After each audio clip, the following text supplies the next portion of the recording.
Robin from Pip Magazine, and I'm going to show you some different ways to compost.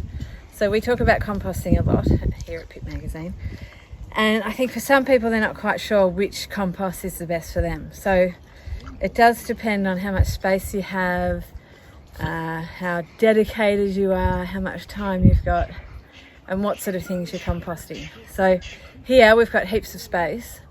So we have big hot composting bays, but then we also have heaps of scraps, food scraps, and I use this one on and off because we always have the hot compost going, but I think these black bin composts are probably the most popular because you can have it in any small backyard, well, depending how small, but most backyards you can fit one of these in, and they're reasonably easy to do. So now what happens with a lot of people, they have their rotten food waste, look in there, nice and rotten, yummy, delicious, and they pile it in their bin and they put the lid on and they come back in the next lot, pile it on, and you end up with all of this nitrogenous waste, which is this is all nitrogen, and it just ends up getting too much. It's too wet, it's smelly, you end up with flies all around it, and yeah, it's not very good. So what you need to think about in all composts is you need to have nitrogen, you need to have carbon. So if you're going to put your wet smelly stuff in, you need some dry as well. So nitrogen's usually like your manures, your food waste, coffee grounds, if you're using, chook, like animal bones, things like that, they're all nitrogen, high in nitrogen. But if you just have those, they get out of balance. So then you need to add your carbon. So carbon's usually things like straw, newspaper, shredded paper. You might have some wood chips, a little bit of sawdust maybe. So you always have to have that balance. So partly why I have it here is it's in the veggie garden. So I can technically take this off and just grow underneath. But the other reason I have it here is it's right next to my chook house. So when I put my nitrogen in, so that stinky veggies, and we have a big bucket so we don't have to empty it all the time, and because we're a family of 5, we have lots, and I tend to chuck everything in there. I mean, well, the chooks get the good bits, but some people say, do you throw in lemon peel, animal bones? I just put it all in because basically it's not that close to our house. And also the other thing is with these, if they're too open, you'll get rats and mice and things coming in. So what we've done here is dug it under the ground so that it's more contained. You can also get some wire mesh and line the bottom of it and do it that way. Okay, so I put in my veggie scraps. I'm just sort of flatten that around a bit. Now I'm going to go into my chook house, which is right here. Oh, there's even some eggs. Have those later.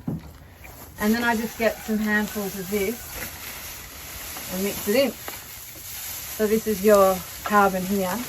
It also has a bit of, oh, there's a chook too. Also has a bit of manure in it.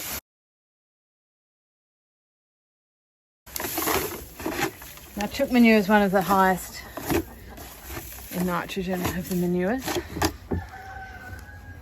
So I'm going to balance it out. So then you want to water it while you're doing this.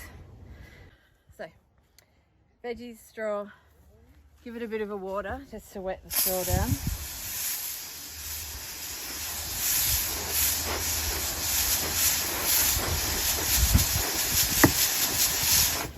And then this is the key to these composts, the compost aerator. So this, I mean, it doesn't matter so much now because this is empty, but once you've got half broken down compost underneath, you use this you screw down into it and you pull out that stuff from the bottom and then you mix it up. It's a really good way to mix it all up. so that you don't just end up with that big sludgy mess. So yeah, basically composts need water, they need to be damp, and they need an aerobic compost like this needs to have air in it. So turning it around helps all the microbes do their job of breaking it all down. So this is probably the best option for most people who just want to use their veggie scraps. And yeah, you just use what you've got around. So if you've got chooks, you can use their straw, or you can use up shredded paper, shredded newspaper, things like that. You can also get them where they've got little holes at the bottom, and that means when you've got some that's already broken down at the bottom, you can open it up and get out what's already ready and keep adding on the top. So this is a bit slower though. So a big hot compost, someone's got a bit to say in there. So a big compost pile, if it's turned regularly, will break down more quickly. But this does break down quite quickly if you're using that and stirring it. Okay, now I'll show you the next one. Okay, so this is another good option for people with a small space. And also if you're not really very proactive in your composting. So what you can do with these is you have some worms. It's basically a worm farm that just sits in the bed. So we don't want to put in all those banana skins. So you need to be a little bit more careful with worms. They don't really like citrus and things like that. But they can handle a little bit. If it's a healthy worm farm, that'll cope with it. So this way, you're just putting your scraps straight in there, then the worms are feeding on it, then they're going in and out and taking all the goodness and breaking down, doing their work in the garden, and you don't actually have to do that much. So yeah, we have a video, we've done an article and we've got a video on our website about how to make these. It's basically just you screw holes, make holes in the bottom, put it in the ground, then have a lid on top, and yeah, it's a good option. Low maintenance. So that is your tower worm farm. Now I'll show you our other worm farm, which isn't actually in action at the moment, but I'll show you how it works.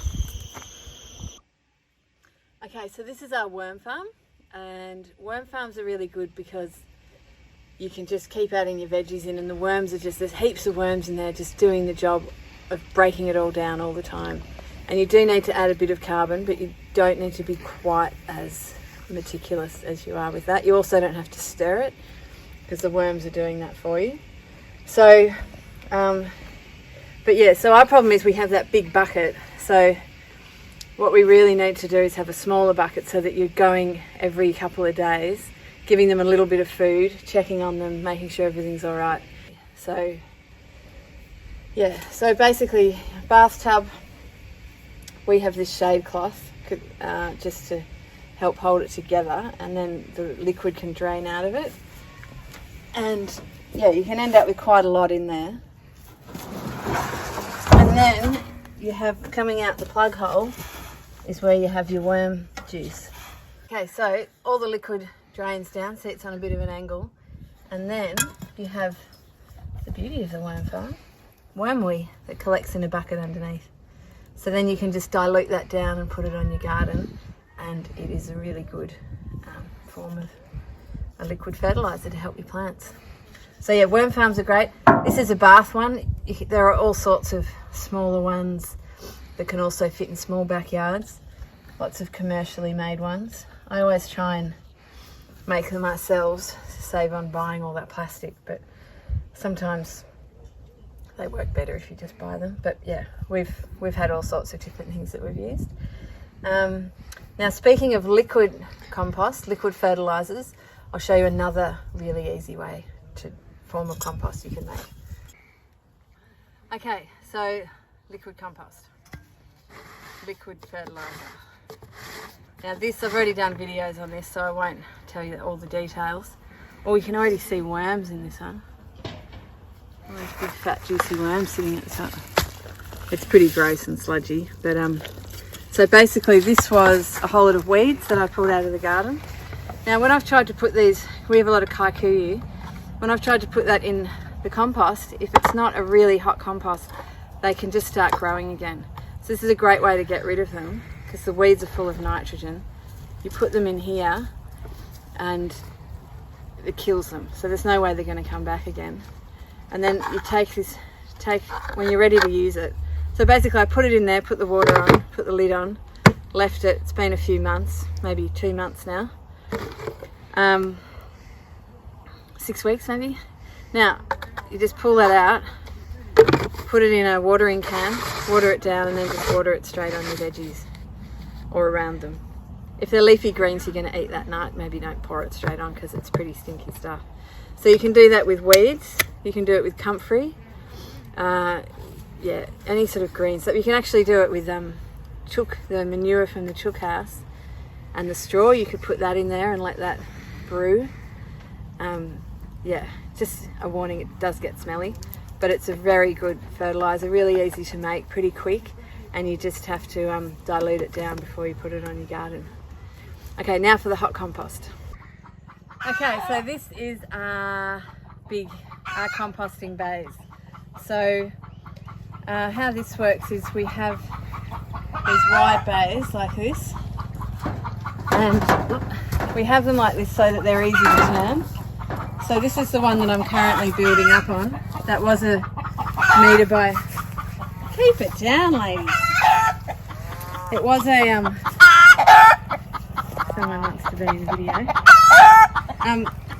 Yeah, it was a metre by metre by metre, but it's all breaking down now. So that's the one that we're working on, and I'm turning that regularly. Now this is our previous compost, which that's pretty much ready to go. So I just come in here and get from there when I need it. And yeah, so this is our one that we're currently doing. So yeah, we just have some old pallets, bits of tin. That just stops the chickens getting into it, or boxes, so we've had a few of lately.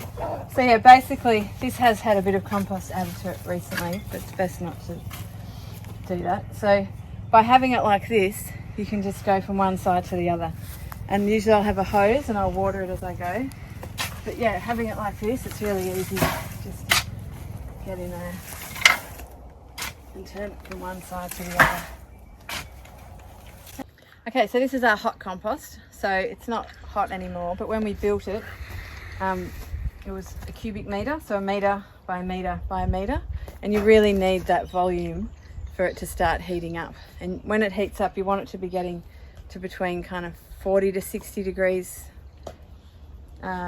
before it gets, yeah, then it really starts breaking down properly. So yeah, and you can tell when if it's hot when you start turning it, you'll get inside and it'll be steaming.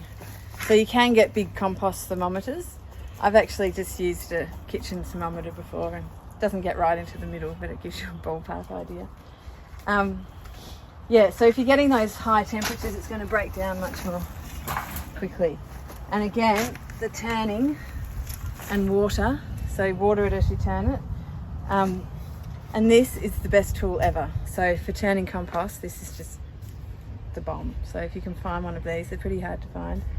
This was handed down to us from an elderly friend.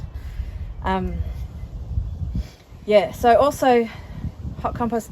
I actually really enjoy coming out here and turning the compost. It's a good little workout, and I probably do it every couple of weeks. Sometimes every week, sometimes I might not do it for a month, but it doesn't matter too much. And yeah, you just keep turning it and turning it, and then it's ready to go. So this one was made out of a whole lot of grass and bits and pieces that I'd pulled out of the veggie garden. We also had some cow manure, some wood chips from some plants that we'd chipped up, some fish guts I got from the local fish shop, seaweed from the beach. Also, I think it was this one, or maybe the last one I got from the beach after the fires. So there was a lot of charcoal that had washed up on the beach as well, so a bit of an added bonus. Yeah, so again, you'll probably want a bit more room for this one. And yeah, remember if it's getting all stinky and smelly, which is often what a lot of people say about compost, it is because you need a bit more carbon in there. So yeah, nitrogen, carbon. And now there are ratios, so you talk about, you know, how much carbon different things, different manures have. We've got a guide on our website, all the different manures, what the carbon ratio, nitrogen ratio is. It can get a bit complicated. So for me, I just try and make sure that I have plenty of green material. So again, things from the green waste from the garden, veggie scraps, the manures, nitrogen, the animals are nitrogen. Sometimes if we have a chicken that dies, I'll just chuck it in. So this can kind of take everything. You don't need to worry about orange peels and not putting meat in. The only thing is, if you do have meat and things like that, you might attract rats. But if you're keeping turning it regularly, it doesn't turn into a sloppy mess that they're going to want to eat. So anyway, that's a brief guide. I haven't given you a lot of detail of exactly how to run them all, but just a bit of a guide about what different composts are and which one might be good for you. So I hope that is helpful to you. Happy composting.